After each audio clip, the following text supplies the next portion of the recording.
Hola, ¿qué tal? Buenas noches. La imagen de esta jornada de martes nos lleva a la lucha del campo asturiano. El campo asturiano, agricultores y ganaderos han mostrado su enfado, su malestar, su cabreo, su basta ya a las autoridades y a los partidos políticos de izquierda, y lo han hecho con una gran tractorada, más de 400 vehículos, acompañados, bueno, como decimos, de gente del campo que han colapsado esta mañana el centro de la capital asturiana. Vamos a ver a continuación unas imágenes en las cuales, bueno, pues como vemos, reclaman los ganaderos y agricultores medidas que aseguren el futuro del campo asturiano y reclaman a los partidos que no firmaron el documento que ellos les habían presentado, Partido Socialista, Izquierda Unida y Podemos, que firmen lo que han bautizado como compromiso rural y que recoge una serie de medidas en defensa del sector primario que atraviesa, denuncian, su momento más complicado. La convocatoria de la movilización parte de todas las organizaciones agrarias de la región: URA, COAG, ASAJA, UCA, USAGA, Fedrastur, Ganagri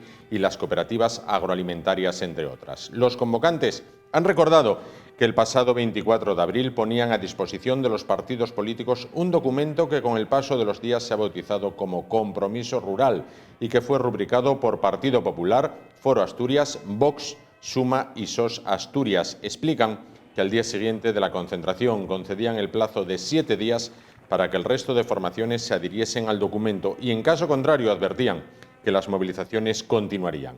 Con todas estas reivindicaciones, los ganaderos recorrieron las principales calles de Oviedo y se sintieron acompañados en buena parte del recorrido por los ovetenses, peatones y comerciantes, que no han dudado en mostrarles sus apoyos con aplausos a su paso. Una vez en la Plaza de la Escandalera, los organizadores han leído un manifiesto en el que han recordado las principales reivindicaciones, que son las incluidas en ese documento, bautizado como el compromiso rural.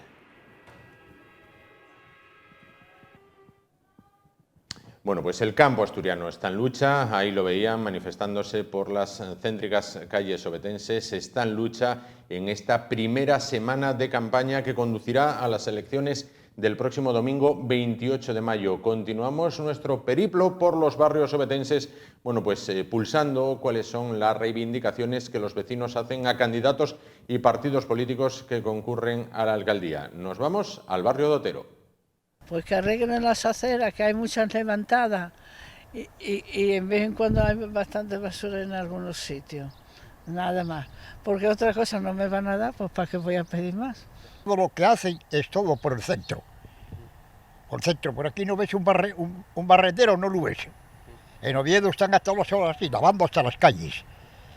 Bueno, aquí en el barrio lo que estaría bien que mejoraran serían un poco las calles, ya que hay mucho desnivel, mucho agujero, mucho tal, entonces eso igual, acá hay mucha gente mayor y claro, cualquier tropiezo y cualquier cosa se pueden hacer daño y sería bueno eso que si algo arreglaran para el barrio sería bueno eso, un poco las calles, porque bueno, no tanto la gente mayor, nosotros también que somos padres, igual nos podemos caer y claro, la idea es que todo esté bien para todos. Pues mire, lo primero, los baches que hay por ahí, que son pequeñitos pero muy malos, eso lo primero. Y lo segundo, que procuren con el dinero que nos están llevando nuestro, que lo solucionen, que hagan algo positivo, que se vea algo, que se ve muy poco. Y ahora, una vez conocidas las luchas de los ganaderos, las reivindicaciones de los vecinos, cabecera y comenzamos el programa de hoy.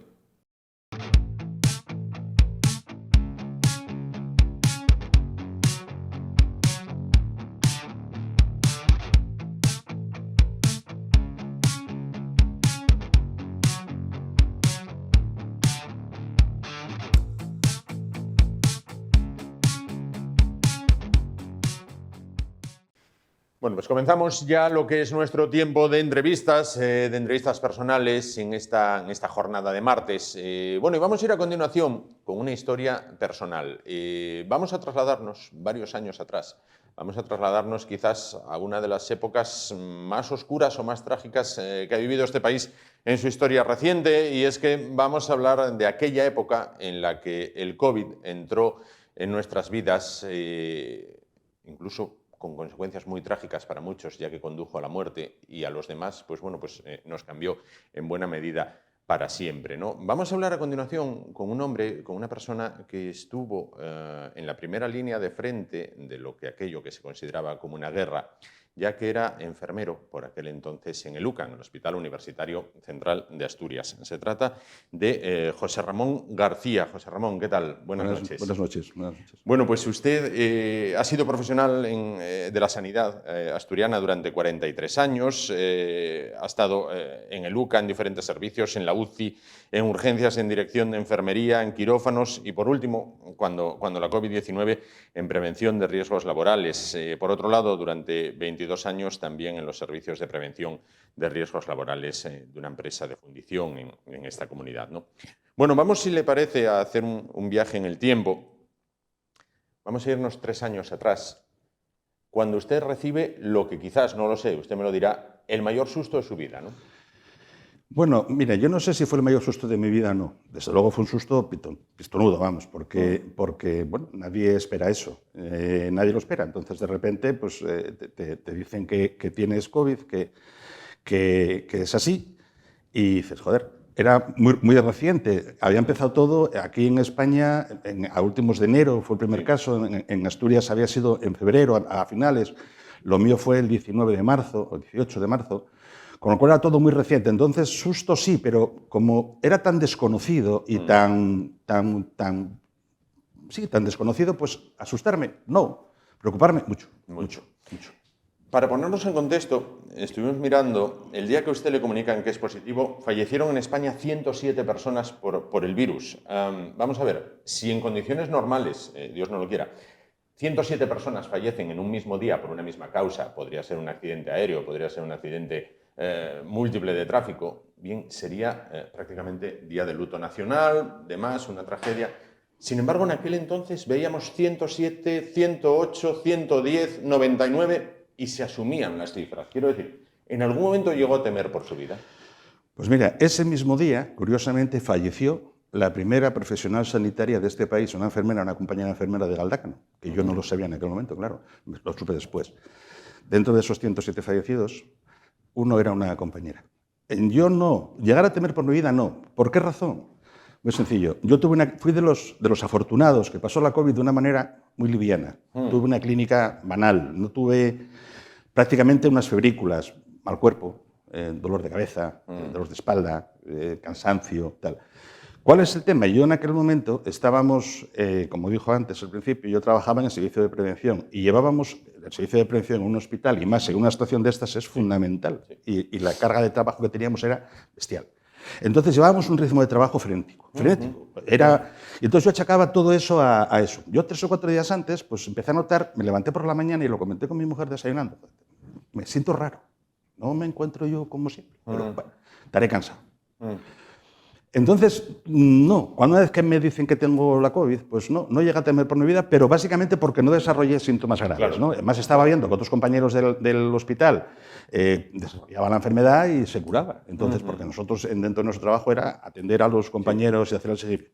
Entonces, no me preocupé, no llegué a pensar en ningún momento que podía morirme de COVID, la verdad, honradamente no. ¿Cómo lo afrontó? ¿Cómo lo afronta? No durante la estadía de estar en casa, sino ese momento que su jefe le dice, José Ramón, tienes COVID.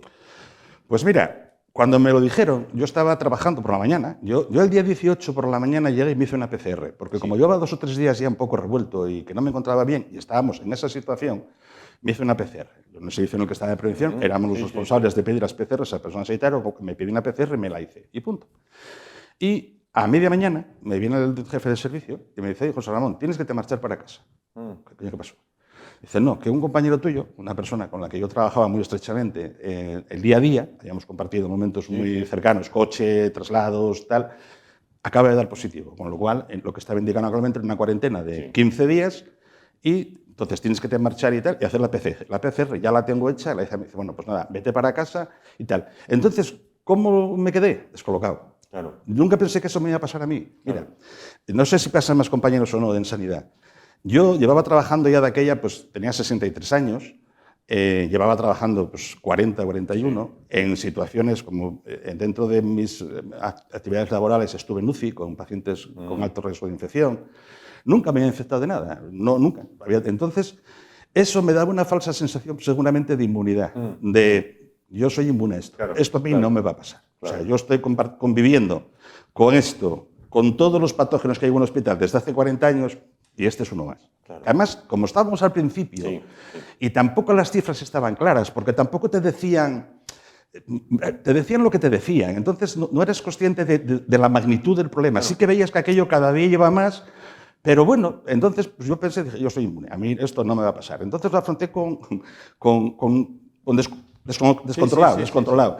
Nada, llamé a mi mujer, que estaba trabajando, y dije, oye, me tengo que marchar para casa, que me acaban de decir que este hombre dio positivo y que tengo que irme de cuarentena. En aquel momento todavía no sabía que yo era positivo. Sí. Yo podía presentirlo, pero no lo sabía. Y bueno, eso, descolocado, sin ubicarme. O sea, no era capaz de ubicarme en aquel momento en eso. No sé, la afronté así como algo, no sé, a lo mejor fue un poco inconsciente por mi parte, pero no llegué a pensar nada serio, vamos. Claro. Fue así.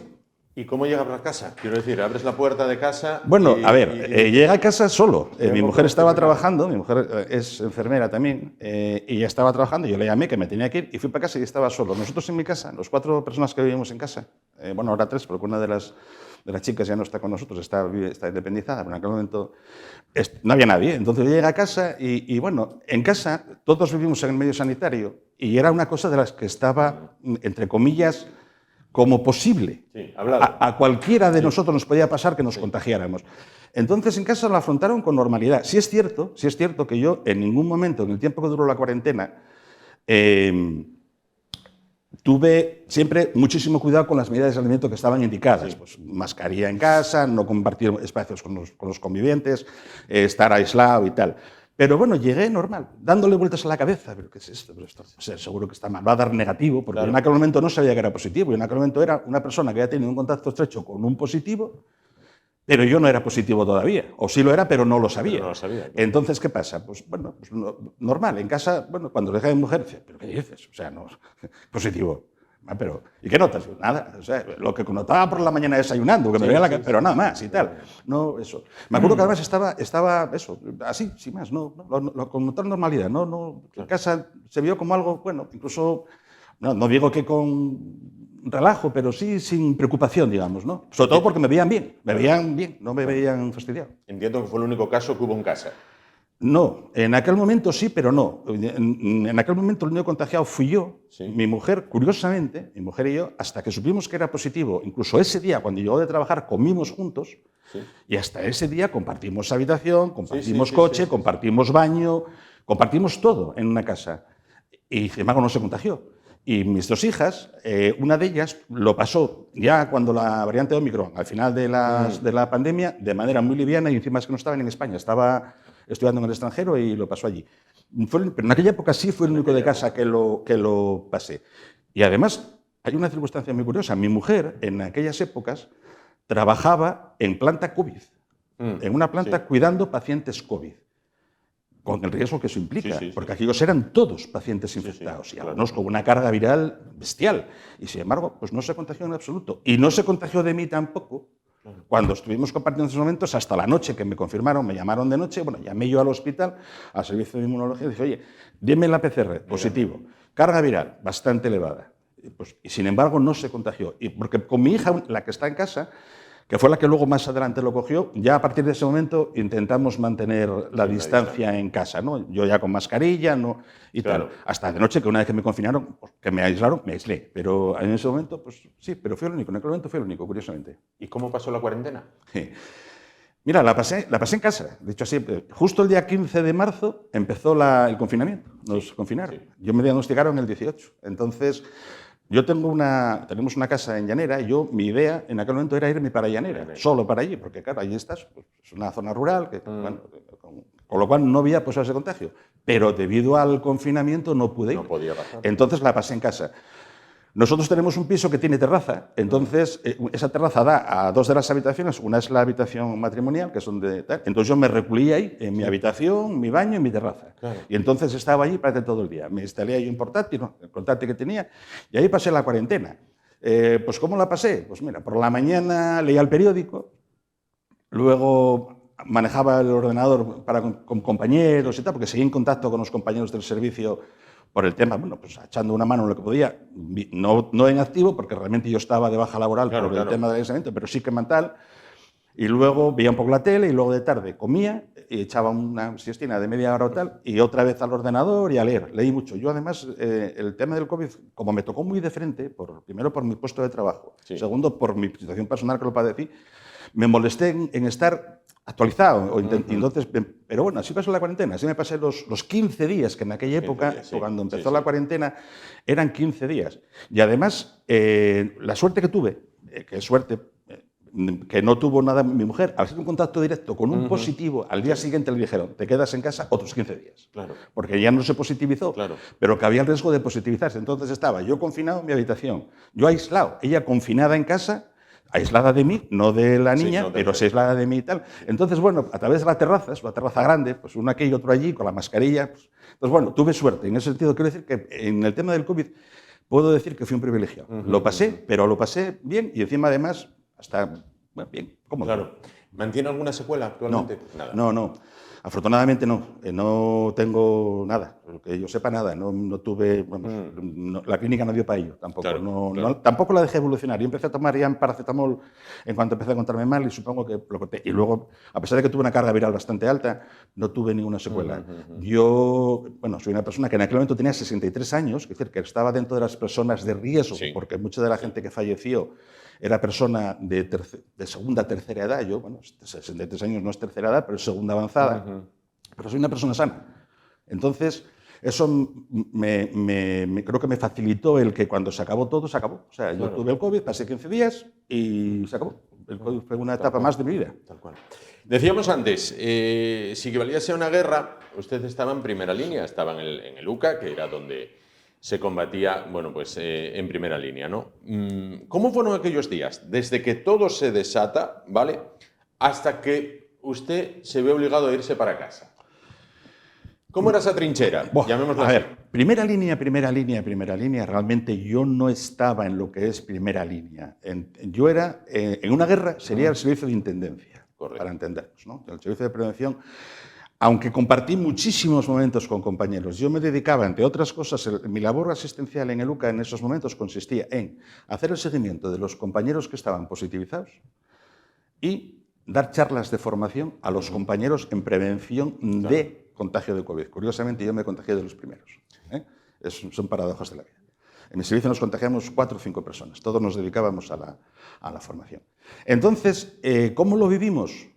Fue una situación caótica, bestial, horrible, un ritmo de trabajo horroroso, órdenes, contraórdenes, corre, vete, ven, sube, baja, ahora sí, ahora no, ahora qué sé yo. Era tal. Los primeros días fueron horrorosos, porque es que era frenético, o sea, era, además, como cada día salían cosas nuevas, entonces hoy una orden, mañana otra contraorden, o si no, otra cosa diferente y tal. Entonces lo vivimos así, subsistiendo, angustiados, porque además veías, la situación va a más, tú veías la tele, joder, hoy no sé cuántos más, hoy no sé cuántos más, en el hospital tú hacías controles y cada día más compañeros. Cuando yo me contagié, llevan contagiados en España 45.000 personal sanitario contagiado, y en Asturias llevábamos 706 personas contagiadas cuando yo me contagié. Eso da que pensar. Entonces te contaban, esto... Pero, joder, cada día somos más, o sea, cada día somos más y tal. Entonces, te digo, fue una situación un poco caótica y frenética por eso, por desconocimiento sobre todo. No sabías si lo que te decían era verdad, porque ya sabes que a veces la información que te llega, por lo menos a los que éramos de a pie, no es total. Y lo de primera línea, quiero recalcarlo, yo creo que me parece importante. Los que realmente estaban en primera línea de la batalla de COVID fueron el personal de urgencias y el personal de atención primaria. Claro. Esta gente les llegaba, porque a mí la gente me llegaba filtrada, entre comillas, pero a ellos no. Tú estás en un servicio de urgencias, en un servicio de atención primaria, y la gente te llega y te llega de frente. O sea, no sabes si el que tienes delante es una persona positiva o no. Yo, cuando llegaban a la consulta, mucha de la gente ya suponíamos que era positiva, con lo cual ya tenías tus medidas de prevención, que en mi caso no fueron eficaces, pero ya tenías algo. No era el que va a la consulta de repente, vengo y positivo. Entonces, esa gente sí que estuvo, esos compañeros sí que estaban en primera línea. Nosotros éramos un poco la intendencia de apoyo, fundamentales, estoy convencido de que fundamentales. Dicen los militares que orden más contraorden igual a desorden. Entonces... Sí, desorden había, claro. Se hacían cosas y de repente te enterabas que se había hecho no sé qué, pero no porque te lo hubiesen comunicado, sino porque lo veías. ¿Cómo es esto y tal? Claro. No sé. ¿Estaban preparados en el UCA? ¿Les habían preparado las autoridades sanitarias, los mandos, o se tiró de improvisación pura y dura? Vamos a ver, no estábamos preparados. O sea, eso no se tiró de improvisación, creo que tampoco siempre. Eso se fue haciendo un poco, sí, a salto de mata, improvisar. Yo creo que con la experiencia de otras situaciones parecidas que no había con tanta intensidad, se fue haciendo. Pero preparados no estábamos. No estábamos preparados, yo creo que no. Fuimos aprendiendo y mejorando mucho. Por ejemplo, una de las primeras cosas que se hizo cuando se diagnosticó esto, cuando se empezó esta epidemia, esta pandemia, fue el Servicio de Prevención, junto con la gerencia del SESPA, organizó cursillos de formación a los compañeros. Claro. Entonces, un número de personas del equipo de prevención, médicos, enfermeros y técnicos, nos dedicamos a recorrer nosotros somos del Área 4, el UCA pertenece al Área 4 de esta comunidad, nos dedicamos a recorrer a primeras horas de la mañana, todos los días, los centros de salud para dar charlas de formación. Precisamente ahora viniendo hacia aquí, un rato me encontré con una compañera, coño, me acuerdo cuando te fuiste a dar la charla y tal. Pues mira, lo que son las cosas. Bueno, entonces, sí, y eso yo creo que fue muy eficaz, porque, a ver, aunque todo el personal sanitario se nos supone una formación adicional en relación al resto de la ciudadanía, en el tema sanitario, en el tema de infeccioso y tal, esto, como era tan nuevo y tan desconocido, había que reforzar esos conocimientos. No es que no lo tuvieran claro, es simplemente sacárselo, encender esa bombilla. Esto. Claro. Hacer esto y tal. Claro. Entonces eso sí que fue muy al principio, porque te hablo que yo el día 18 me contagié y esto empezó pues, a mediados de febrero, marzo. O sea, en un mes estaba funcionando y habíamos recorrido ya prácticamente todo el Área 4 para hacer la formación a los... O sea, que se hizo bien. ¿Disponían de medios para afrontar aquello, lo que llaman EPIs y todo aquello? Vamos a ver. No.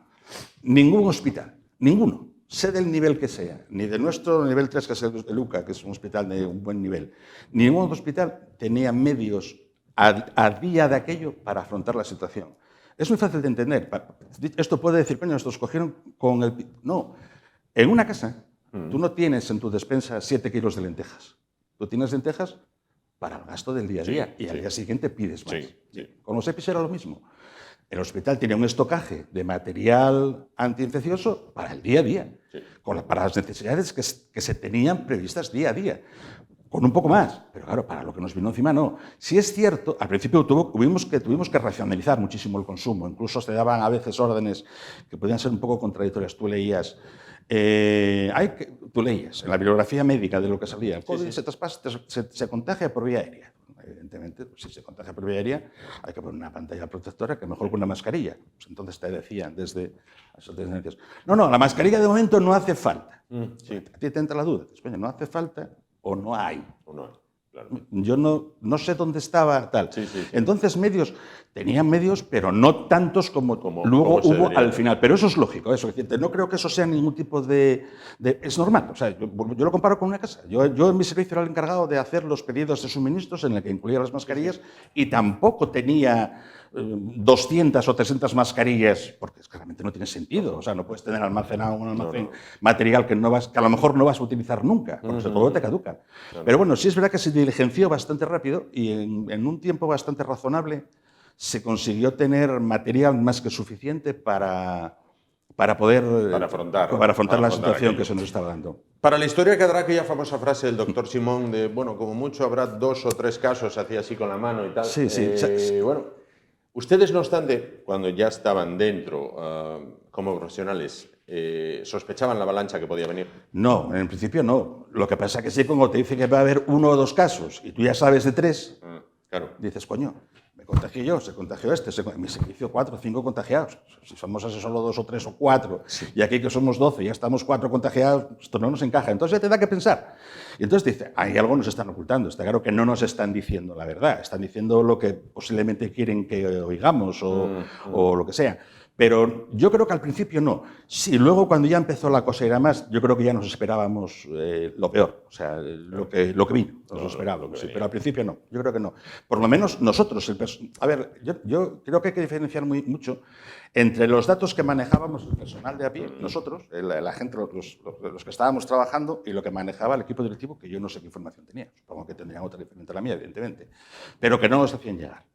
Entonces, claro, al no tener esa información que ellos tenían, pues tú dices, bueno, no, pero claro, cuando veías lo que pasaba, dices, no, está claro que aquí algo se nos escapa, no puede ser, no, o estamos haciéndolo muy mal, que no parece, o algo nos está diciendo, algo se va.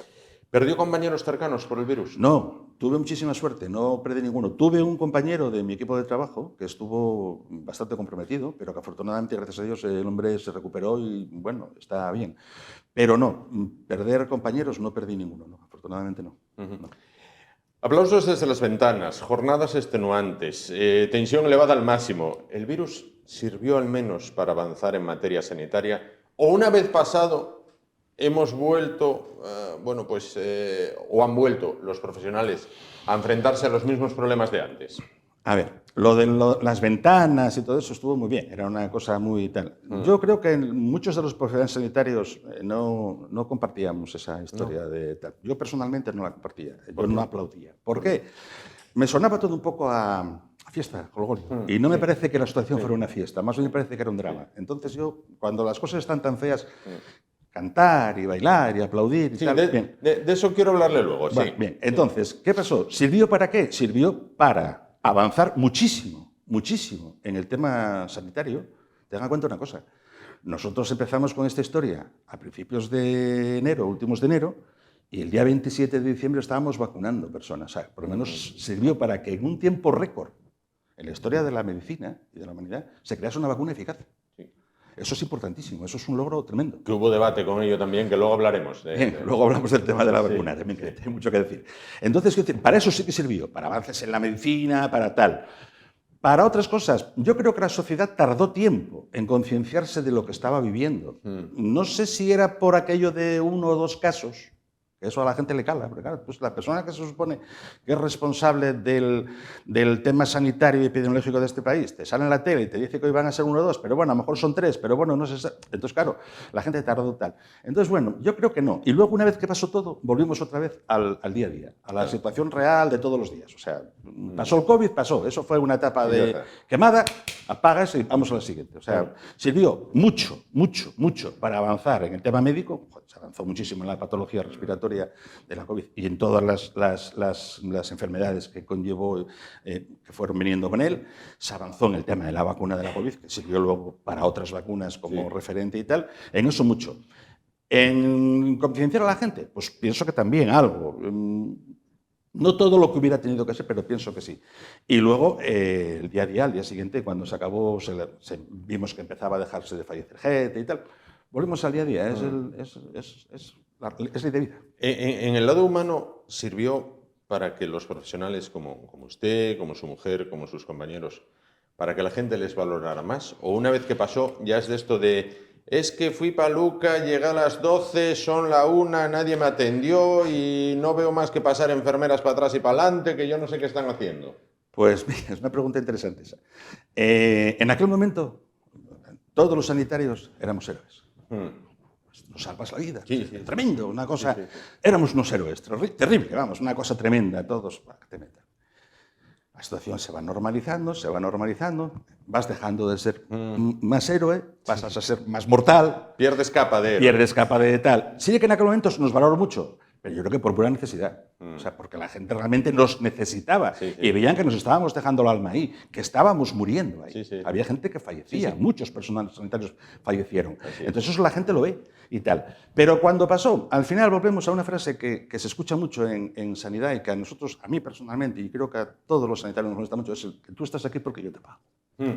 Volvimos a esa frase otra vez, no al día siguiente, pero volvimos a eso. Mire, hay una cosa importante. Nosotros trabajamos en la sanidad pública, Luca es un hospital público. Lo público tiene todo el mundo la sensación de que es de él. Todo el mundo tiene esa sensación. Es, como es mío, yo te pago. Entonces tú haces lo que yo te digo. Es un poco lo que usted decía de volvemos a lo de siempre, aquella enfermera que camina o aquel otro que está leyendo el periódico, yo aquí esperando 2 horas. Sí. Yo trabajé años también, como dijo usted al principio, en la sanidad privada. Trabajé en una empresa de fundición en la que a mí me pagaba a la misma persona que pagaba a la persona que tenía yo en consulta. Y el respeto era absoluto. Claro. Absoluto. Claro. Porque él no tenía la sensación de que yo le pertenecía. Ni, por supuesto, él a mí tampoco.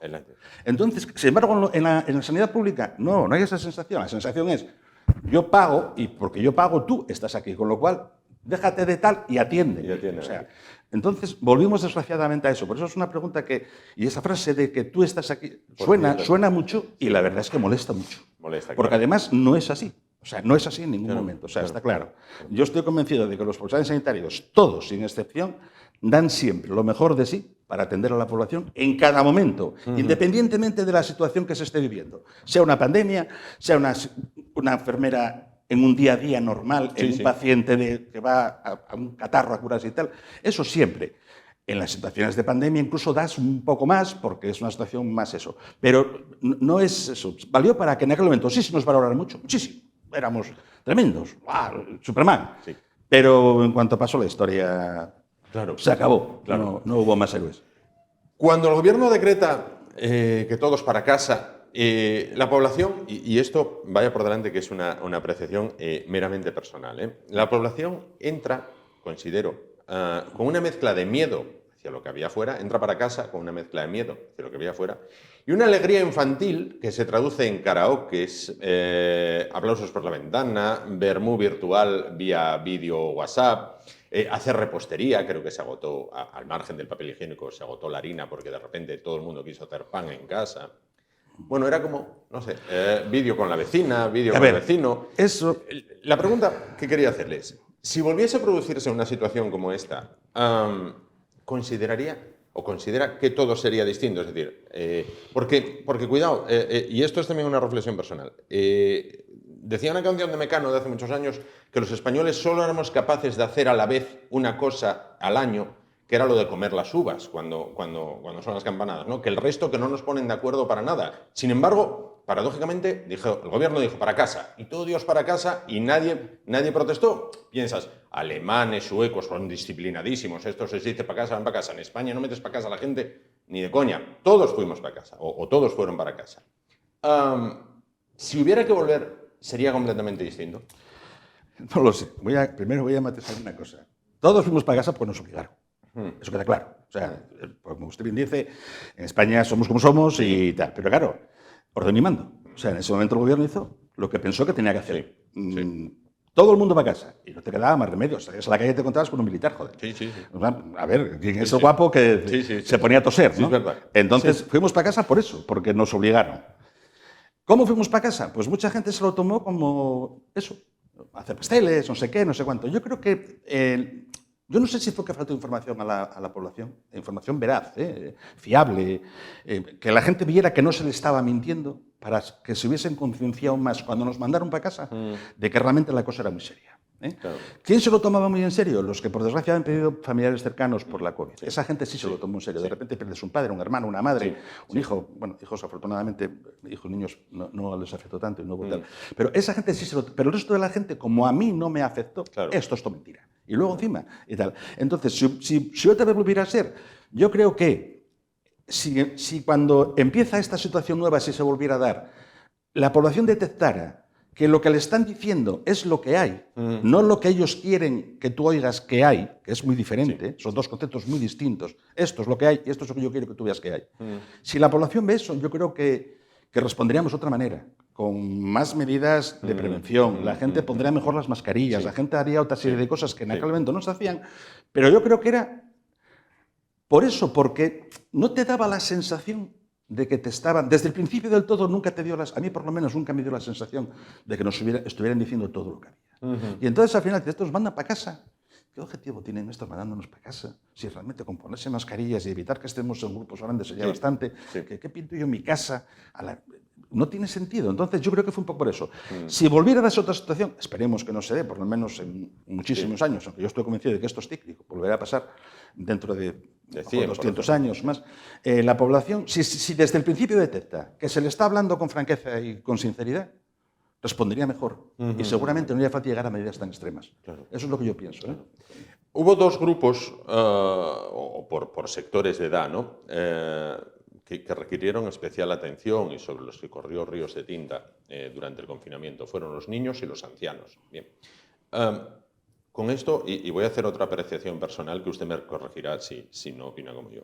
Se cargó quizás mucho las tintas en los niños. Es que los niños están encerrados en casa, es que los niños están encerrados en casa, es que esto les va a dejar secuelas. Yo toda la vida pensé que lo iba a pasar peor una persona de 75, 80 años que un niño. Yo tengo un crío de 10 años y no se acuerda. Actualmente tiene 10 años. Entonces dices, ¿te acuerdas de cuando el confinamiento?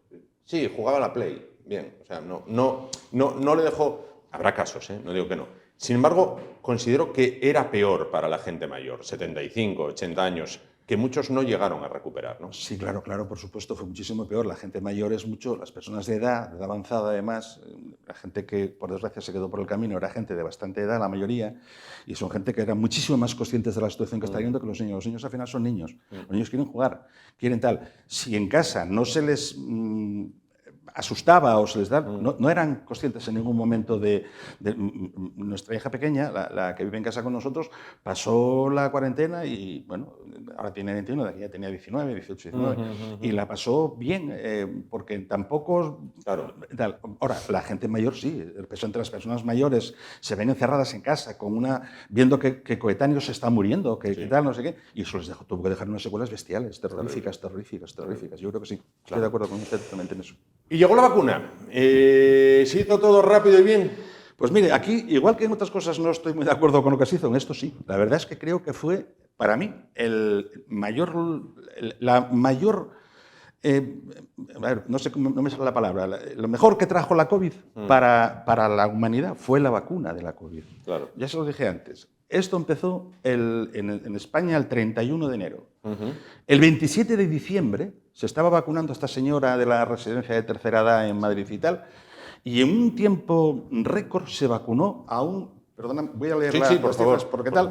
Un 92,6% de la población mayor de 12 años está vacunada en este país. Quiero decir, de 47 millones de españoles que somos o que éramos en aquel momento, 41 millones de personas están inmunizados, vacunados e inmunizados. Quiero decir, la vacuna fue, para mí, el mayor beneficio que trajo la COVID es la vacuna.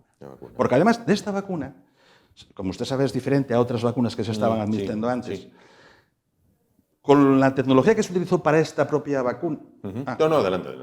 Qué susto. No. Para esta propia vacuna se va a utilizar para otras vacunas que están saliendo ahora. Sí. Luego, además, las vacunas... yo soy un defensor acérrimo de las vacunas, por mi formación, por mi profesión, y porque además creo que las vacunas salvan vidas. Se erradicaron enfermedades que antiguamente mataban muchísimas personas que ahora no existen. Entonces yo soy un firme defensor de las vacunas y creo que esto estuvo muy bien hecho. Y además la gestión de cómo se administraron las vacunas, porque a mí me tocó ya empezar a vacunar estando en activo, pero me jubilé en ese intervalo. Yo adelanté mi jubilación 6 meses porque estaba francamente cansado y no podía y tal. Y luego me reincorporé voluntariamente para administrar vacunas. Y estuve trabajando durante 2 periodos de 2 meses y pico administrando vacunas.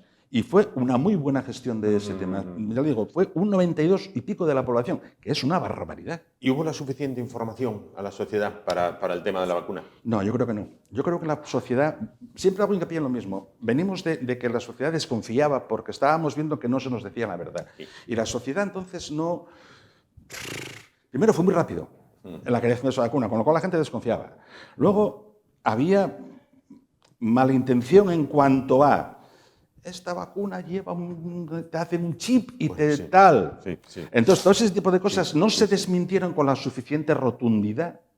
Tú sentabas en la página del Ministerio de Sanidad, tenías toda la información que querías y veraz. Pero claro, eso es para nosotros, para los sanitarios, para personas formadas en sanidad. Pero para la gente de la calle eso no vale para nada. No vale. Mira, yo no tengo que entrar en la página. A mí me tiene que decir el Ministerio de Sanidad, en el medio más asequible para todo el mundo, que es la televisión, salir diciéndome, la vacuna es esto y esto, y es buena por esto. Entonces, como no hubo... Yo creo que la gente estaba desconfiando un poco de lo que... del otro, no se fiaba. Y se genera entonces un debate absurdo, porque hay vacuna sí, vacuna no, de repente empiezan a surgir los antivacunas, voy con otra apreciación personal, que hoy no hago más que apreciaciones personales. Vamos a ver, el fallo de la vacuna quizás era que era gratis. Me voy a explicar.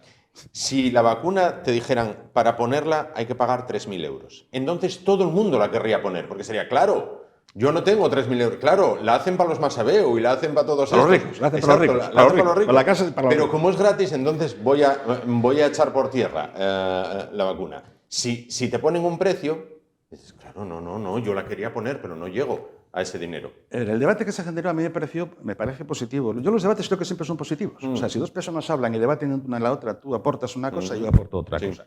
Siempre que tú razones tus argumentos y yo los míos.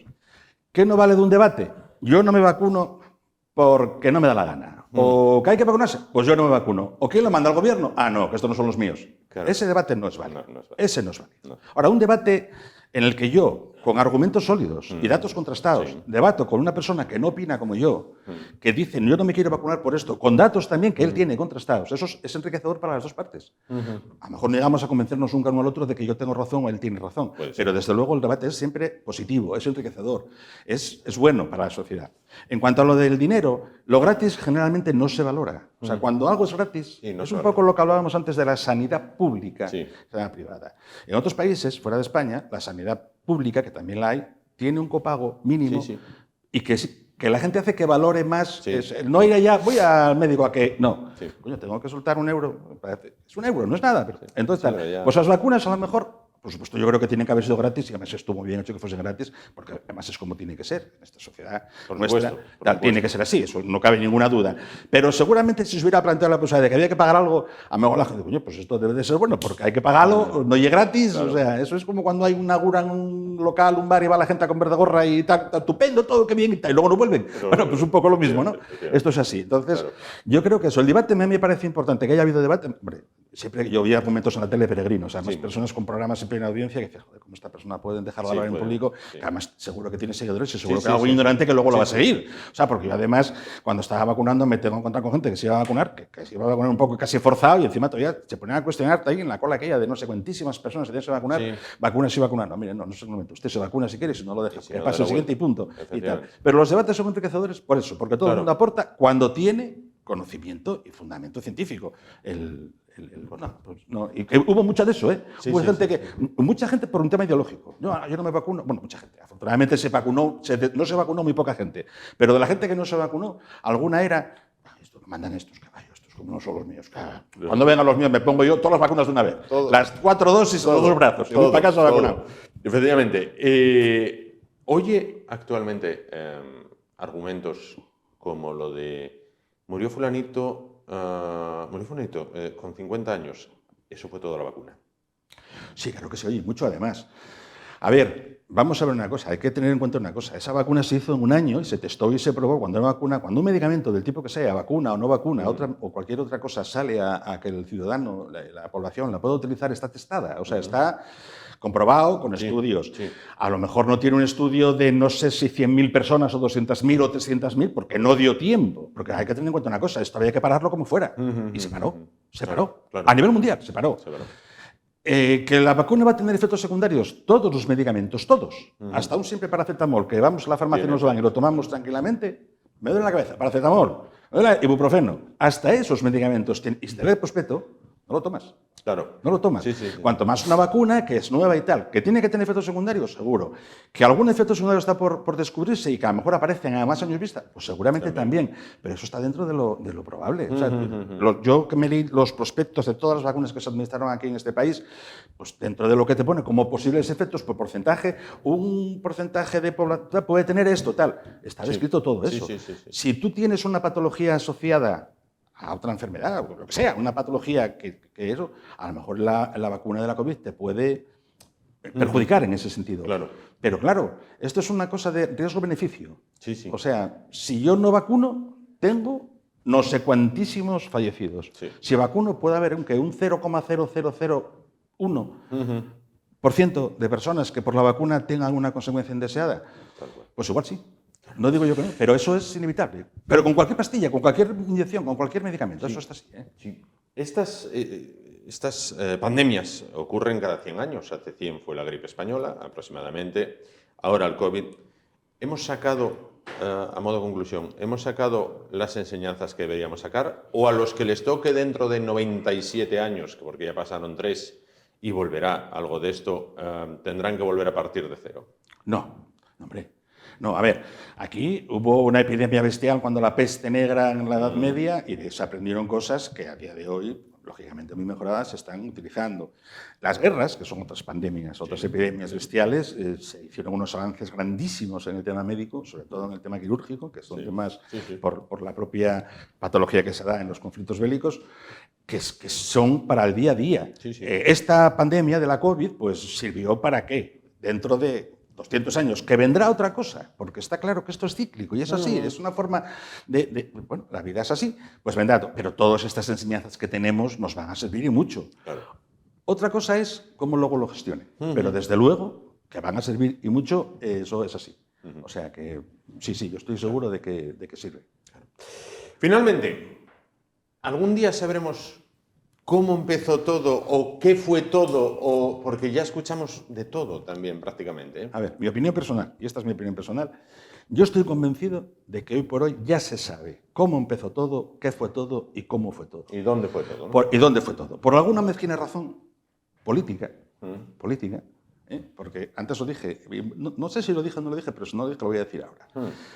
Las epidemias, las pandemias, las situaciones de emergencia médica deben de ser gestionadas por profesionales médicos, médicos, sanitarios, no médicos, sanitarios, en general, no por políticos. Los políticos son políticos y tienen unos intereses diferentes a los personales sanitarios. Entonces yo estoy convencido de que ahora mismo todo eso ya se sabe.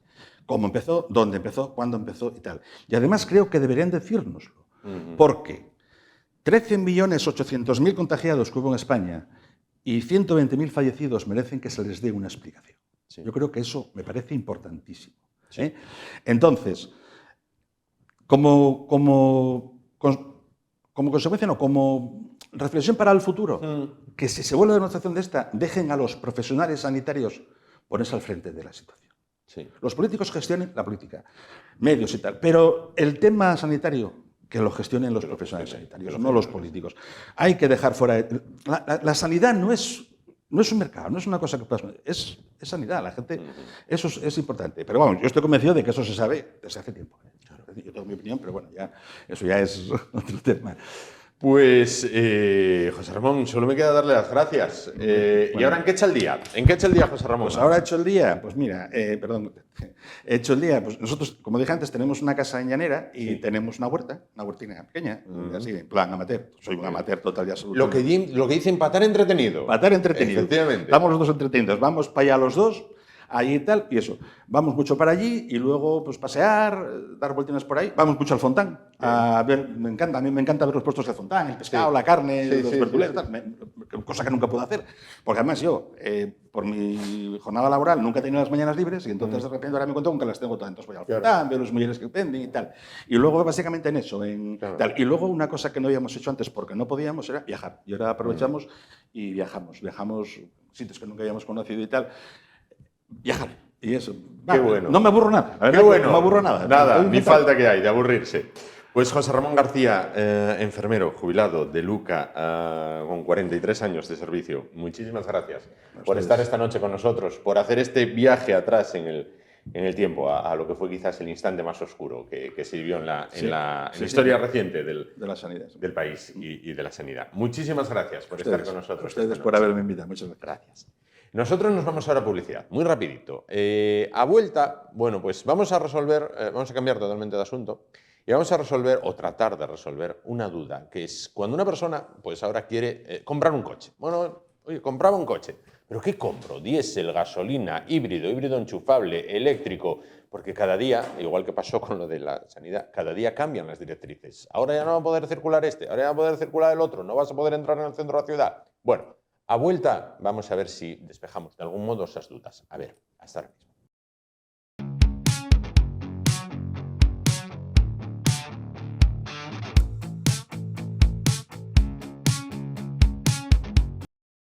Si usted hoy en día piensa comprarse un coche, puede que tenga la duda de si comprar un coche diésel, gasolina, híbrido o eléctrico.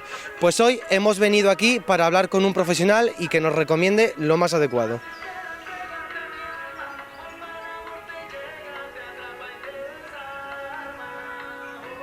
Buenos días, ¿cómo se llama? Buenos días, Daniel. Daniel, vale, Daniel. Ponte en la situación. Yo no tengo ni idea de coches, no sé qué coche comprarme. Tengo 20.000 euros y me quiero comprar un coche, pero claro, con todos los requisitos que están pidiendo hoy en día para entrar en la ciudad, que si coche de gasolina, que si diésel, que si eléctrico, híbrido, ¿me podrías orientar un poco? Claro. Principalmente lo más importante es saber cuál es el uso que le vamos a dar al vehículo. Si hacemos muchos kilómetros, si hacemos mucha autovía, por ejemplo, sigue siendo muy interesante comprarse un diésel, porque son los que menos consumen y los que un mantenimiento menos costoso tienen. Si hacemos trayectos de ciudad y carretera, pues puede ser interesante también comprarnos un híbrido, tanto ligero como enchufable. Depende siempre de las circunstancias de cada persona y del uso que le vaya a dar al vehículo. ¿Cuál es la opción más interesante que tenemos hoy en día? Sobre todo por tema de precios. Una financiación flexible. No sabemos lo que va a pasar dentro de 4, 5 o 3 años. Bueno, damos una entrada o no damos entrada, pagamos una cuota mensual y dentro de X años decidimos si nos quedamos con el coche o cambiamos a otra opción. Vale, perfecto. Pues vamos a ponernos en tesitura. Yo vivo en un pueblo y tengo que venir a trabajar aquí a Oviedo. Y tengo que entrar, por ejemplo, en el centro. ¿Cómo nos puedes orientar en eso? Yo en ese caso, sinceramente, tiraría por un microhíbrido o por un híbrido enchufable, el cual, como vivimos en una casa en un pueblo, podemos enchufar todas las noches. Y aún así, si no queremos complicarnos, la mejor opción, un coche gasolina, sencillo, con un coste mucho más reducido y que por el momento no va a dar problemas para entrar en ningún sitio y que son mecánicamente súper fiables. Vale. Y en el caso de que trabaje, por ejemplo, de comercial, que me tenga que mover de ciudad en ciudad y pueda haber menos sitios de carga para eléctricos. Yo sinceramente me tiraría otra vez por un diésel. De hecho, las empresas lo están demandando muchísimo, pese a que hay una escasez un poquitín importante ahora mismo de diésel, pero un comercial que anda 30, 40.000 kilómetros al año, sin dudarlo, un diésel, vamos, sí, sí. Pongo en la situación, yo no tengo ni puñetera idea de coches, ¿vale? Tengo 20.000 euros, presupuesto empleable, y yo me quiero comprar un coche para el futuro, pero claro, con todo el tema de las etiquetas, poneros que yo vivo en un pueblo y tengo que venir a trabajar al centro de la ciudad de Oviedo, yo compro un coche y en el futuro me vetan de entrar en el centro con el coche. ¿Qué opciones me podréis dar? ¿Qué coches? Si tenéis por aquí para enseñar alguno que digas, oye, mira, pues este puede valer, lo podemos ver y eso, como me veis vosotros. Pues mira, lo que nos preguntas es lo que nos preguntan la mayoría de los clientes ahora. La opción que más estamos vendiendo y que sería la más recomendable dada la situación sería un Flex 4D, que llamamos en Nissan. Lo podemos hacer tanto de un vehículo nuevo como de un vehículo matriculado ya. Es una especie de renting, que tenemos una cuota durante 3, 4, 5 años y luego tenemos un valor residual. Lo que nos permite esto es que durante 3 años, más o menos con los cambios que está habiendo, las etiquetas C, que es el mínimo que tenemos, ya lo vamos a poder entrar en el centro. Y luego a los 3 años ya decidimos. Entonces sabemos la cuota que vamos a pagar y a los 3 años, oye, que con nuestro vehículo no podemos entrar, no pasa nada. Os lo entrego y me cojo otro. Vale. Perfecto. ¿Y por aquí tenías alguno que digas tú, pues mira, puedes arrancar con este, con el presupuesto que tienes? Sí, pues mira, podríamos empezar con el Nissan Micra, que sería lo más económico que tenemos, y luego podemos pasar por el Juke, por el Qashqai, que es el buque insignia que tenemos. Tenemos de todas las opciones, tenemos tanto el modelo anterior como del modelo nuevo, y luego ya nos podemos ir hasta el X-Trail. Porque con la opción que te comento, el Flex 4D, como vamos a pagar solo la cuota durante los 3 años, con ese presupuesto encajaría en cualquiera de los vehículos. Vale, entonces, para que quede claro, con el Flex 4D, yo por ejemplo me compro un coche ahora y si en 3 años no cambio nada, el coche lo tendría para mí. Lo tendrías para ti y habría que abonar la cantidad restante, eso es. ¿Y en el caso de que haya cambiado?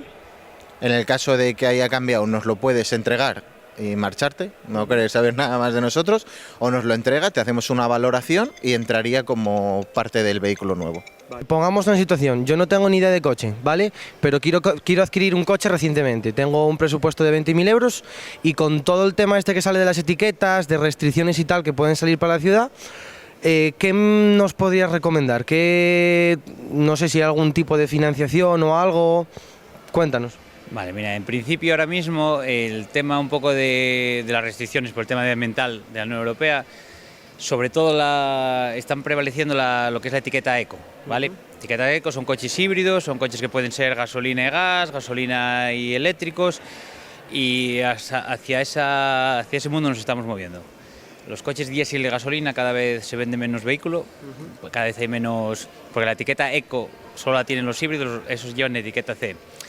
A la hora de comprar, el 90% de las operaciones que podemos cerrar vienen con una financiación multiopción que llaman tipo preference, que digamos que es esa operación que tienes una cuota mensual y al final del plazo que tú pongas tienes la opción de cambiar el coche, entregar el coche, o tenéis una especie de renting, pero para particulares, ¿vale?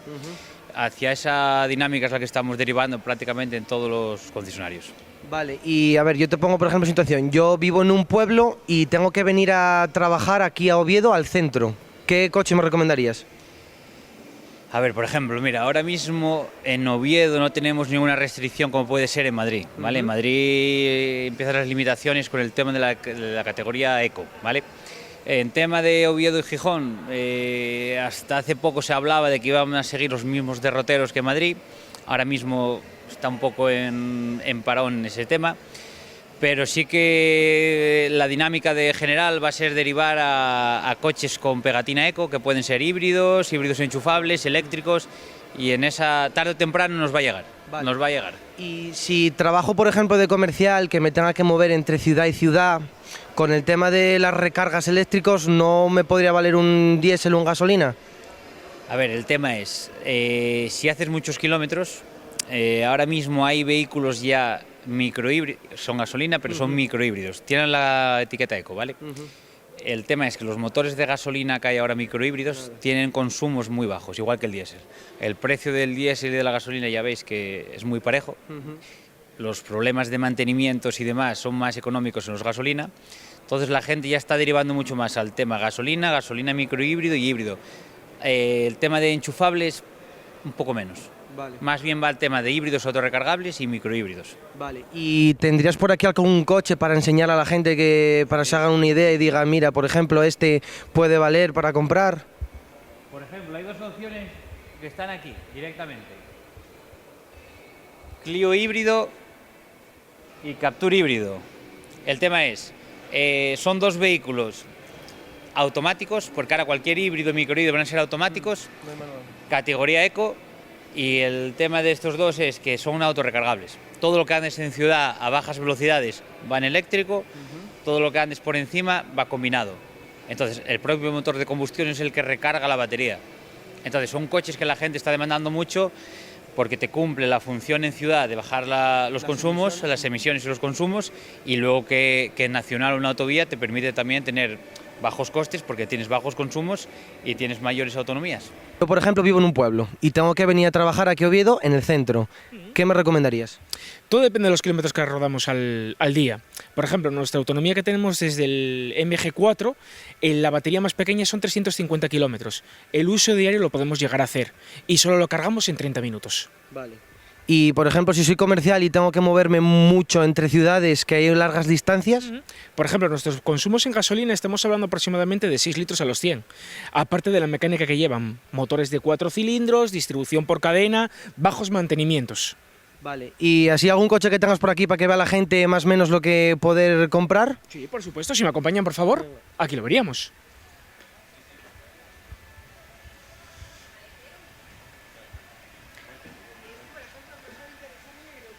Ese es uno de los vehículos más vendidos que tenemos ahora mismo. Ese es el MG ZS, con pintura metalizada, lo tenemos desde 14.740 euros. Vale. Motor de 4 cilindros, 7 años de garantía y sobre todo, muy importante, mucha seguridad y mucho equipamiento. Vale. ¿Y otro más, por ejemplo, así para que la gente tenga donde escoger? Vale. Que queremos algo un poquito más grande porque tenemos familia, nos gusta mucho viajar los fines de semana, montaña, campo, etcétera. Tenemos el MG HS, motor de 162 caballos, 4,57, ideal para todas las familias. ¿Y aquí el precio ya se incrementa un poco por algún tipo de interior o...? Principalmente por un motivo, estamos hablando de otro tipo de motorización y otro tipo de equipamientos. Ya por ejemplo estamos hablando de que todos vienen con ecopiel, con GPS, con cámaras alrededor del coche, etcétera. Bueno, pues ya lo tendríamos todo mucho más claro y ahora solo faltaría el dinerín para poder llegar a comprar un coche y a rodar.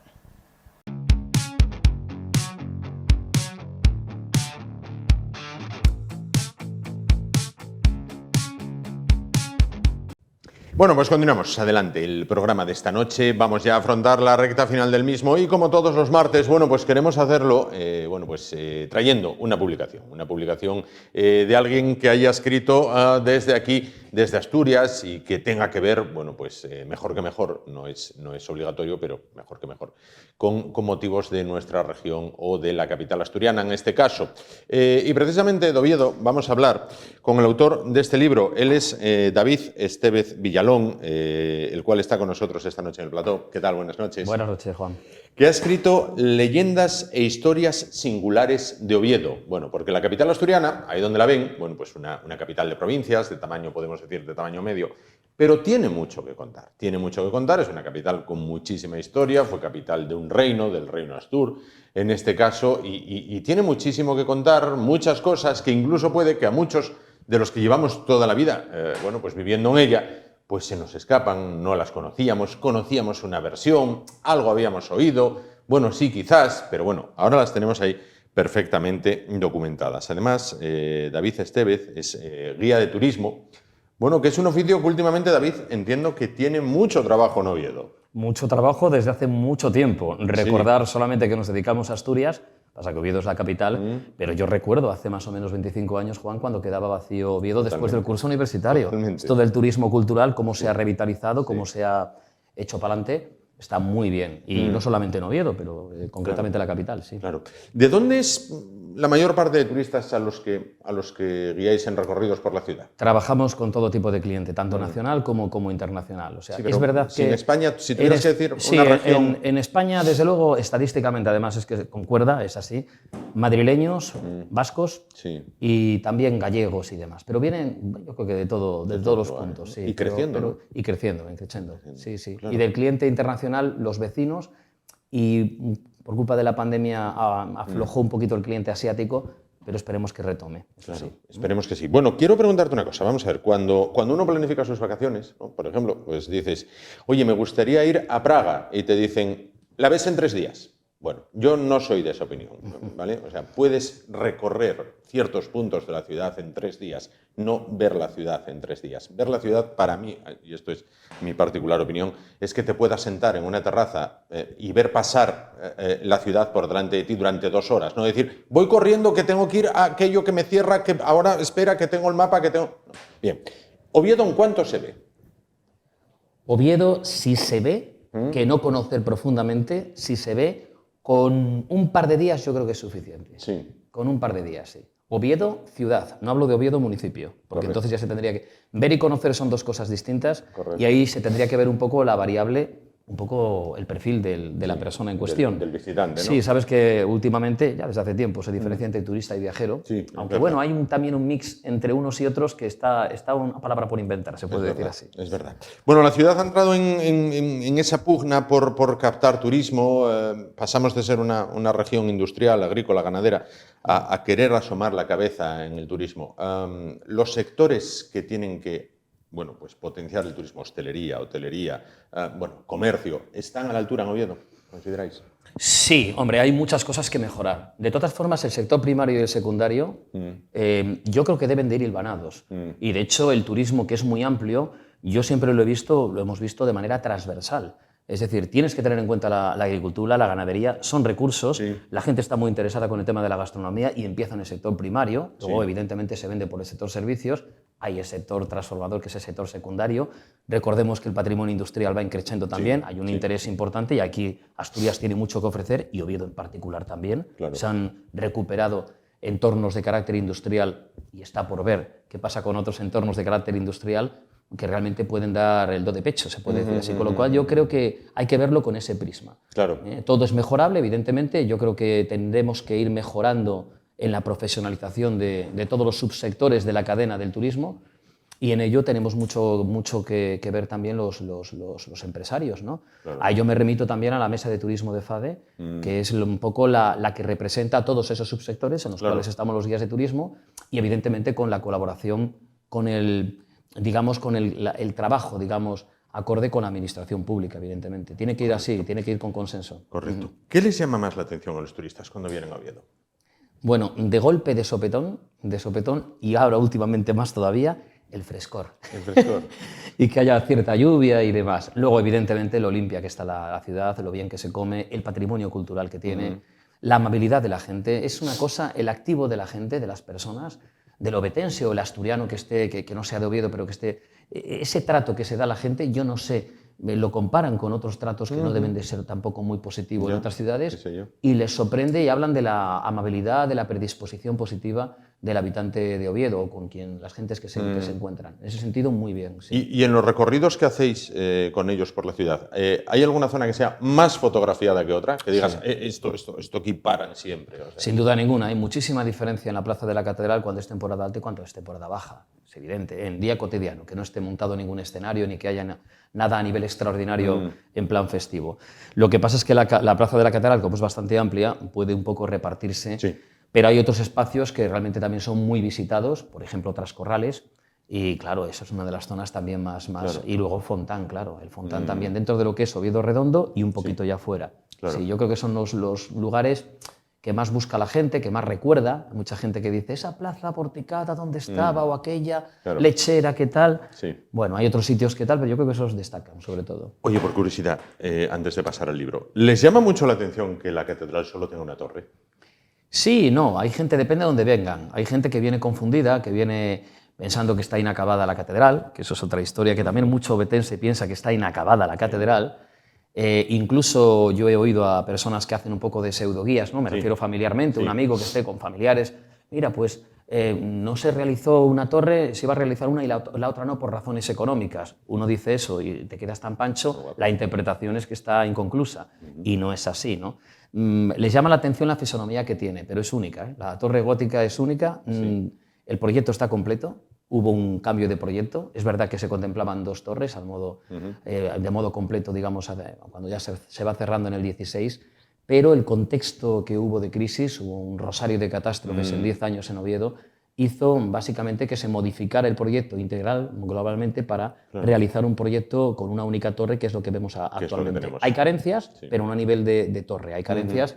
Faltan las esculturas, nunca se llevaron a cabo en el pórtico, por ejemplo, pero la fábrica gótica de la catedral está terminada, finiquitada, conclusa, y eso es algo que lleva ya desde hace años superado por parte del Departamento de Arte de esta bendita universidad. Sí, ¿no? O sea que hay que leer un poquito, lo digo también, no para la gente, el usuario, sino también para la gente que actúa a veces como de pseudoguías y que dicen estas cosas.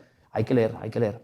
Me dices el tema de pseudoguías. ¿Tenéis mucho intrusismo? Sí, hay intrusismo. Sí, hay intrusismo. Incluso en Oviedo, quiero decir. Sí, incluso en Oviedo. No estamos hablando de Toledo, ni Córdoba, ni Granada. No llega a esos niveles, pero bueno, realmente en el libro hablo un poquito del tema de que la gente se conciencie de que no es lo mismo una visita profesional de la que no lo es, ¿no? Y en ese sentido yo solamente... Hay muchos tipos de intrusismo, pero a nivel de captación del cliente individual, no de grupos ya concertados que vienen de agencias, turoperadores, que ese es otro tema, pero sí que hay que concienciar a la gente de una pregunta, simplemente que se la hagan. ¿Qué profesional trabaja exclusivamente por propinas? Claro. O sea, exclusivamente por propinas. Aunque no se quiera utilizar esa palabra, se utilizan eufemismos como taquilla inversa, libre pago, es una propina, depende de la voluntad, simplemente es cuestión de que cada uno de nosotros hagamos autorreflexión y en la profesión, en la actividad laboral, que es muy respetable que desarrollemos, nos concienciemos y pensemos, yo voy a trabajar exclusivamente por la voluntad, por propinas. Hay que valorarse un poquito, ¿no? La dignidad de la profesión creo que salta a la vista y es una profesión reconocida legalmente, la de guía de turismo. Sin duda, sin duda. Bueno, vamos a hablar del libro. Vamos a ver, aquí lo tenemos, Leyendas e historias singulares de Oviedo. Bueno, ¿cómo nace la idea de ponerlo en marcha, de alumbrarlo?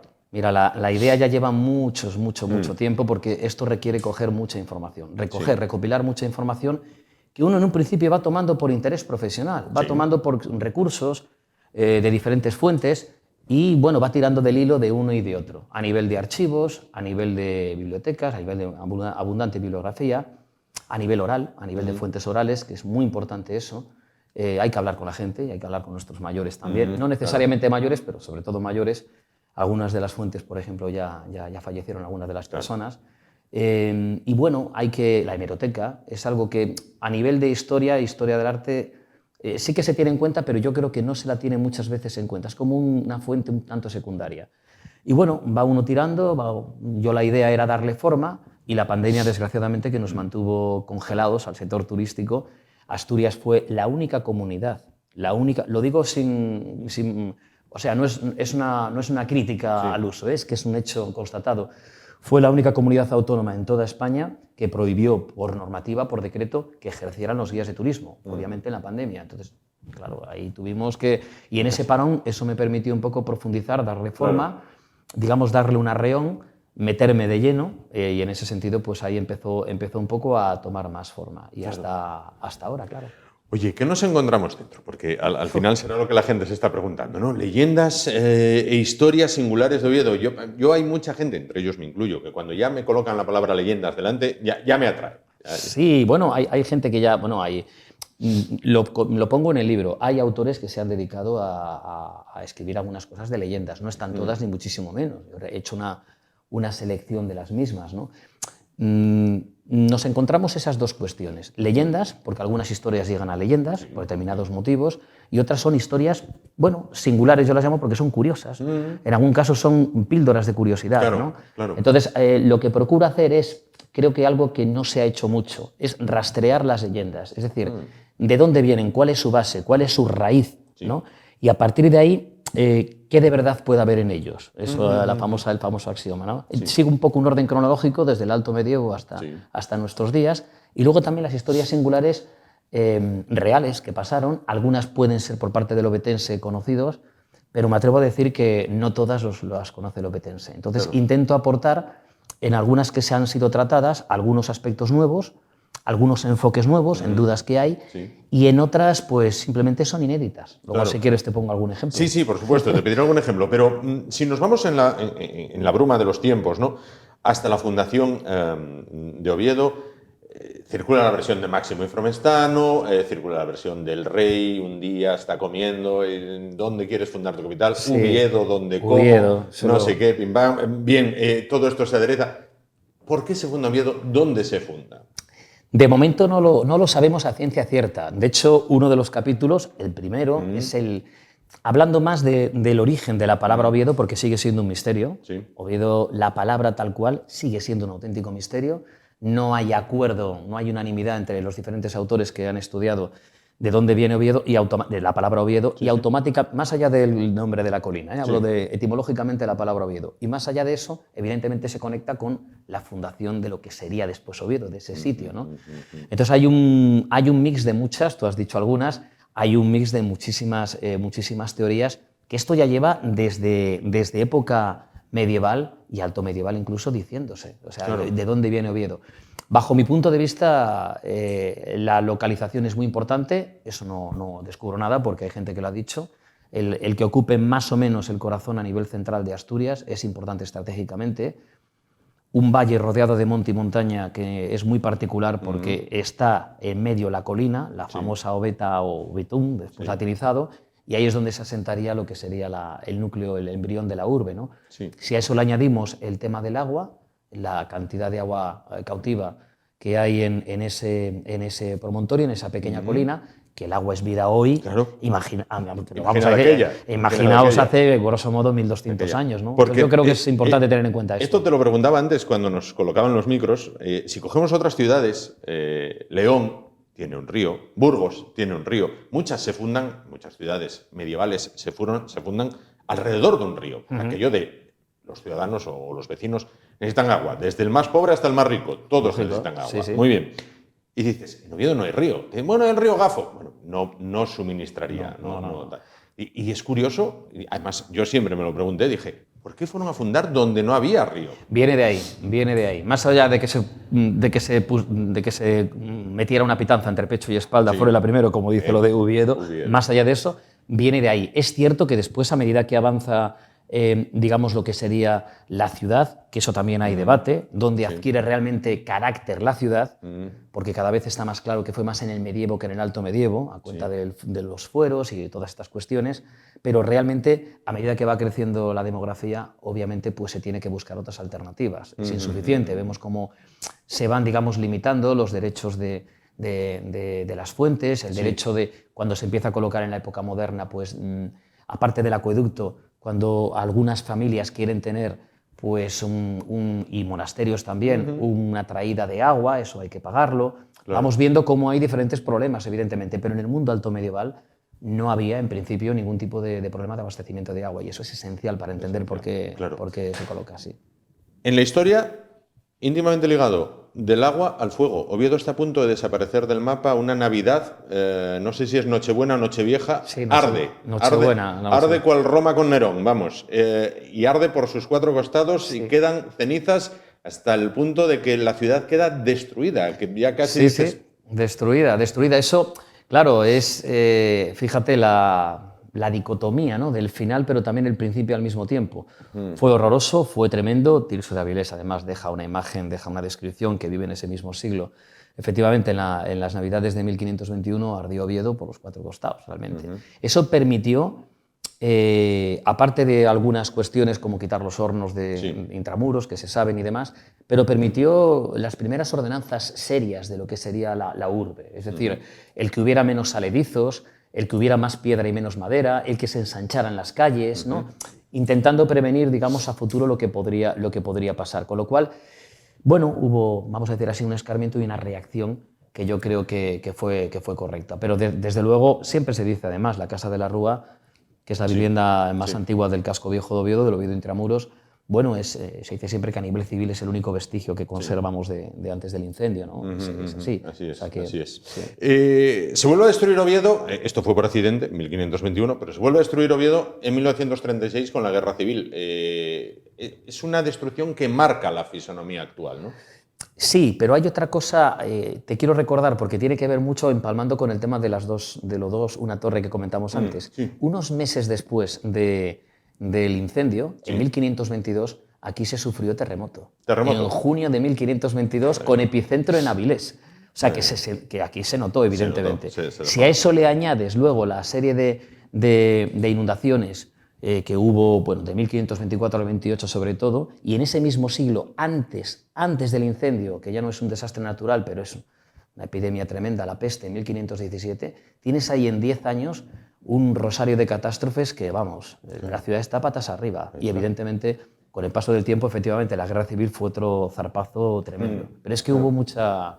Claro, ese siglo XVI no se comprende si no se tiene en cuenta, digamos, ese contexto complicadísimo, porque empezó muy cuesta arriba para la ciudad. Y eso condicionó muchas cosas. Muchas cosas, ¿no?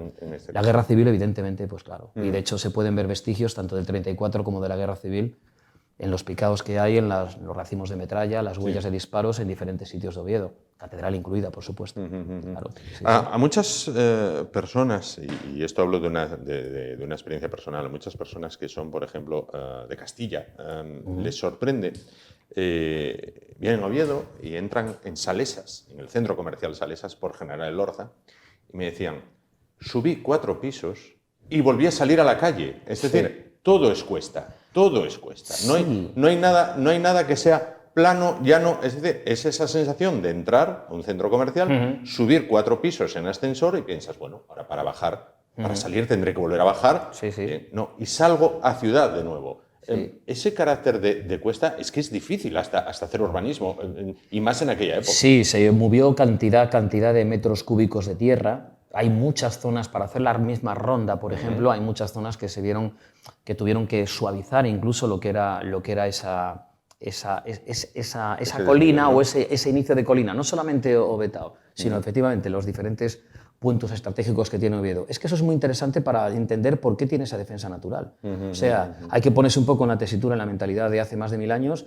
Bueno, es un poco el efecto que hicieron los castros, los poblados prerromanos. Siempre se colocaban en lugares, sí, cerca de cursos fluviales, como comentábamos antes, pero en lugares elevados, promontorios, porque era defensa. Luego sí, colocaban el foso contra foso, las defensas. Pero bueno, es que eran sitios estratégicos. En Oviedo lo mismo, ¿no? Eso es más reciente, lo de las Salesas, porque el propio monasterio de las Salesas también tuvo que hacer ese desmonte. Tenía su cosa. Bueno, ¿qué historias curiosas o leyendas, por ejemplo, nos podemos encontrar? Pues hay un porrón de ellas. Mira, un porrón, bueno, y todavía hay más, ¿no? Hay 45 capítulos. En esos 45 capítulos se entreveran píldoras que yo llamo misceláneas de noticias curiosas, que son extraídas de la vieja hemeroteca, sobre todo finales del 19, principios del 20. Y entreverado van pues precisamente pues eso, historias y leyendas, desde, bueno, lo que me parecía a mí un poco más curioso o que había que poner los puntos sobre las sillas. ¿Cómo por ejemplo? Por ejemplo, pues el pleito de los ratones en el siglo XVI. ¿Qué es el pleito de los ratones? El pleito de los ratones, según, bueno, además es que esto fue tremendo porque lo escribió Gil Dávila, que fue el cronista de Felipe IV, es decir, un tipo bastante serio, Sí. no es cuestión de que alguien se ponga de repente a tal, y parece ser que vio el documento original. Esto ocurrió en el obispado de ese famoso Fernando Valdesalas, que después llegaría a lo que llegaría. Sí. Fue antes obispo de Oviedo, el fundador de la universidad. Y parece ser que había una plaga de roedores tremenda, y entonces lo que se hizo fue, bueno, exhortarlos, conjurarlos y después de que no pasara nada, llevarles a juicio.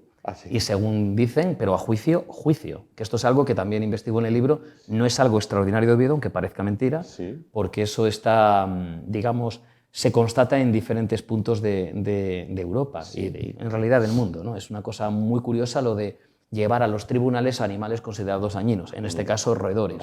Ratones. Y parece ser que con su fiscal, su juez, su abogado, estoy hablando de un entramado, pues al final salieron y además parece ser que les pusieron incluso pasarelas, puentes, dicen, para que se fueran hacia la Babia, hacia el sur, hacia León. No sabemos por qué motivo tiraban para Quirós y de ahí tirando para Asturias y demás. El pleito de los ratones de vez en cuando ha salido en alguna prensa, como noticia, en alguna noticia de prensa convencional, pero yo creo que no se ha desarrollado lo que hay que desarrollarlo. Entonces creo que puede sorprender, por ejemplo. Tal cual. Y como esas, muchas, ¿no? Sí, esa es una historia singular. Leyendas, por ejemplo, pues ahí tenemos leyendas de fantasmas, incluso en Oviedo. ¿Dónde hay fantasmas? Bueno, y ahora dirán algunos, fantasmas hay en todas fantasmas hay partes. muchos, ¿no? Pero sí, hay la aparición, espectros, fantasmas, como se quiera llamar, de Fernán Núñez y el Cid, el propio Cid, dos caballeros que vivieron en el alto medievo y en el mundo medieval y que se le aparece en las vísperas de 1212, en las vísperas de la batalla de Navas de Tolosa,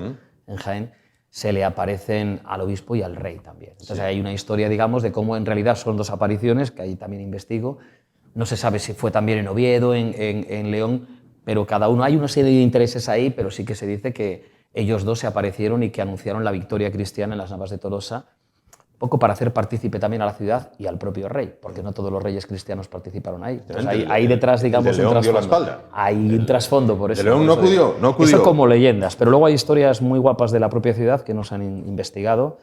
Hay un ejemplo que yo pongo, la cocina económica. Cocina económica, aquí al lado, sí. La cocina económica, yo creo que de las instituciones que más queremos, yo pongo en el libro que es un ejemplo de solidaridad tremenda y que no ha sido investigado. Es decir, simplemente por poner puntos sobre las sillas, cuando en el 2009 le dieron la medalla de oro a la cocina económica por parte del ayuntamiento, en la propia resolución habla de que estuvo en 3 sedes. Y la propia web también comenta una serie de cosas. Estuvo en 4 sedes documentadas. 4. Estuvo en 4 sitios en Oviedo. Y hubo una quinta, 4 sedes contando con la que está. Y hubo una quinta que estuvo a punto de realizarse en el Campillín, en la Segunda República, que tampoco nadie sabía nada de ella. Y eso de que coloca en la web la cocina económica, de que en un principio daban café, que daban bollo, que no. Desde el principio dieron cocido, dieron sustancia, cosa sólida, y eso lo tengo totalmente constatado. Ahí me basé mucho en la hemeroteca porque son prácticamente las únicas fuentes que puedes... Entonces hice toda la historia desde su fundación en 1888 hasta nuestros días. Entonces la cocina económica creo que se merecía, digamos, una investigación, sí, por ejemplo. Cosas que están ahí.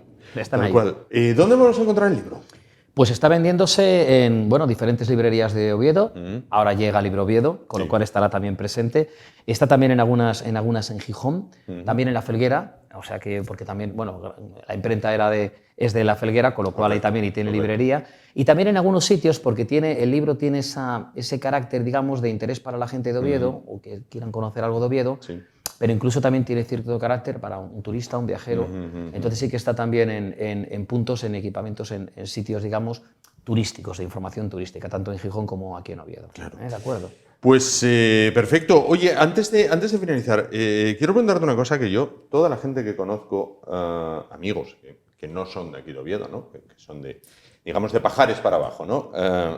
Siempre te preguntan lo mismo. Dicen, oye, ¿por qué hay esa rivalidad entre Oviedo y Gijón? ¿Esto sorprende a los turistas también? Sí, sí sorprende y además bueno, es motivo de risa, o sea, pero quiero recordar que, bueno, estas rivalidades entre diferentes localidades es extensiva a España. Extensiva a toda España, pero, Es decir, pero a muchos, sí, a todos, por no decir a muchos, sí. digo a todos, dice, ¿pero por qué? ¿Por qué? Sí, son ciudades, tú ten en cuenta que nosotros, yo en mi caso soy guía de Asturias, es decir, a mí me da igual, vamos a decirlo así, o sea, las rivalidades, mientras sean jocosas, mientras echemos una risa, no crucemos líneas rojas, todo va bien, ¿no? Y son divertidas, pero existen desde siempre. Y de hecho, con la cocina económica hubo también algunas historias. Sí, o sea, ahí aflora también alguna cuestión, porque la cocina económica de Oviedo fue anterior a la de Gijón. Y la de Gijón, cuando se estaban colocando los mimbres, no miraron precisamente para la de Oviedo. No miraron como ejemplo. Se fueron a otras localidades, fuera de Asturias, fuera del norte, de hecho, que no voy a comentar. Y claro, ¿cómo diría yo? Aflora, digamos, en la prensa de una y de otra localidad ciertas diferencias, cierta socarronería también, estamos hablando de finales del 19, y hila muy fino en algunos casos, ¿no? Pero son muy elegantes, pero sí que aflora esa rivalidad. Esto viene ya de muy lejos, ¿no? Pero insisto, son ciudades distintas, diferentes, ni es mejor ni peor la una que la otra, se complementan perfectamente. Gijón es más antigua que Oviedo, es más antigua que Oviedo históricamente, es menos monumental, pasa unas vicisitudes distintas, tiene un carácter industrial quizá un poco más potente, lo tuvo, que Oviedo. Oviedo ahora industrialmente pues no tiene mucha potencia. Esta ciudad es más monumental, es una ciudad de interior, evidentemente la costa es la costa. Son ciudades, yo creo que distintas en todo. Y eso se refleja también en la mentalidad del habitante, carácter, ¿no? en cómo está configurada la ciudad y todo esto. Sin duda.